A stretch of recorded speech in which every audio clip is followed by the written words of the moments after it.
Welcome to another hijacked episode of No Paint, No Gains. I'm Ray's wife, Becca. Today, Ray will complete his previously prepped Ulfenwatch militia as a continuation of his Cursed City summer. Without further ado, let's get messy.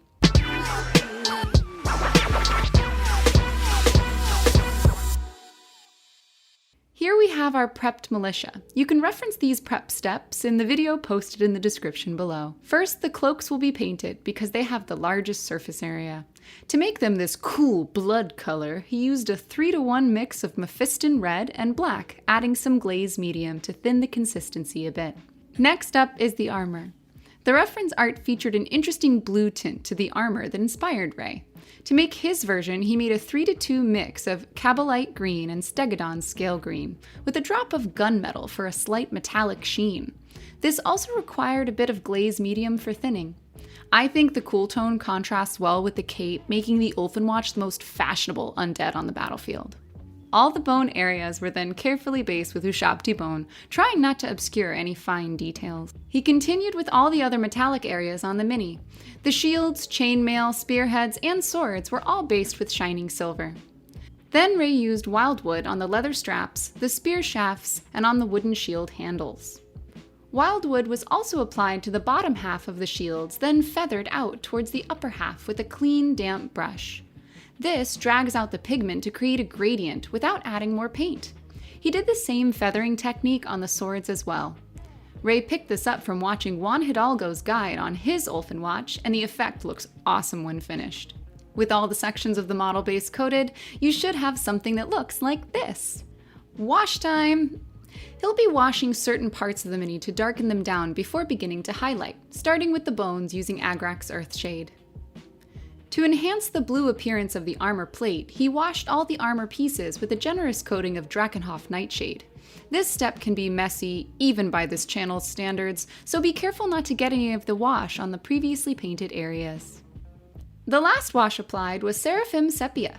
This was done on all the areas painted with shining silver: the shields, chainmail armor, sword blades, and spearheads. Here is what the model looks like after all the washes have been applied. Time for highlighting. He'll start with the cloak. Using layers of Mephiston red, Evil Sunz Scarlet, Troll Slayer orange, and Fire Dragon bright. First, he applied the Mephiston red to all the raised areas, leaving the dark base coat in all the recesses. Then each of the subsequent colors are applied, each time focusing on a smaller and smaller area, targeting the most raised areas, sharp edges, and the tips of the cloth. At the end, the entire cloak is glazed with a Mephiston red glaze which ties all the colors together. Ray then decided to tap into his past experience as an edgelord to create an edge highlight using Sybarite green on the plate armor. This highlight is applied to every edge and sharp point on the armor. Instead of following any hard light rules with these highlights, he went for more of a stylistic look and placed them wherever the hell he felt like it, damn it. Success. To make the armor highlight stand out even more, he mixed the Sybarite green with white at a 1-to-1 ratio, then added a secondary highlight. Getting edgy. To do this, work within the first highlights and focus on all the edges and areas that you want to stand out more.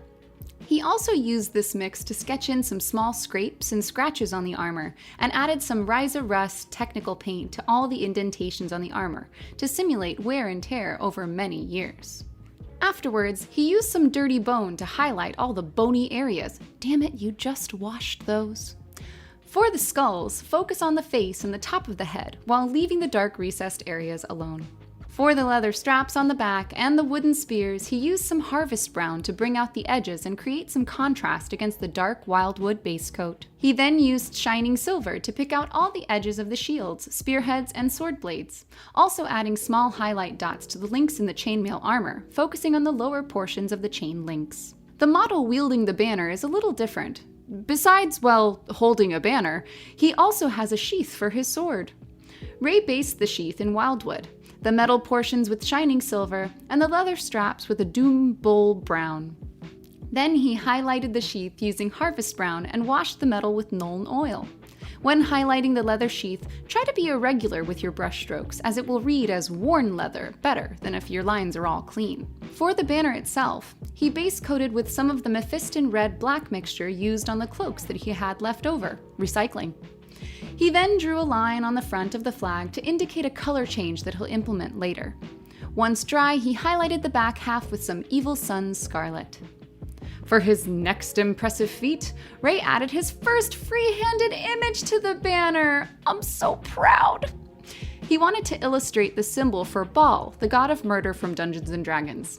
His symbol is that of a skull surrounded by a circle of blood drops. To make the skull, he sketched a circle that would serve as the main portion of the cranium, then added 2 smaller circles on either side where the cheekbones would be. Finally, he drew a rectangle connecting the 2 cheekbones and forming the jaw. Then he just had to fill in the skull with paint until it was opaque. Easy peasy. Then, with some evil Sunz Scarlet, he added the eyes, nose, and teeth, washing over the finished skull with some Seraphim Sepia to dirty it a bit. He added the drops of blood in a circle around it and washed over them as well. With the freehand complete, Ray coated the second half of the banner with Sybarite green, then glazed over it with some Kabalite green, highlighting some portions of the Sybarite green and white mixture used on the armor. For the bases, he base coated in black, then dry brushed some Celestra gray, washing over them with Nuln oil.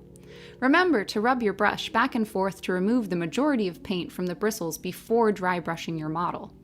With the wash dry, he went back and added small highlights using white to bring out the topmost edges. The final step is to clean up the rim of the bases with a color of your choosing.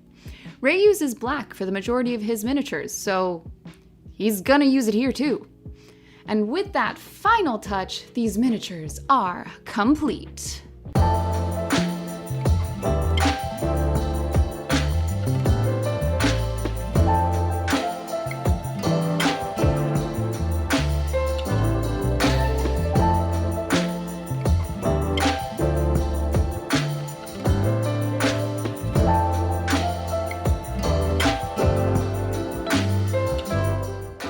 Thanks for watching. We hope you enjoyed the video. If you did, feel free to like and subscribe. Also, let us know your thoughts in the comments below. A lot of you showed interest in having me paint some minis with Ray, so we'll be working on that in the coming weeks. Thank you again, and as always, stay messy.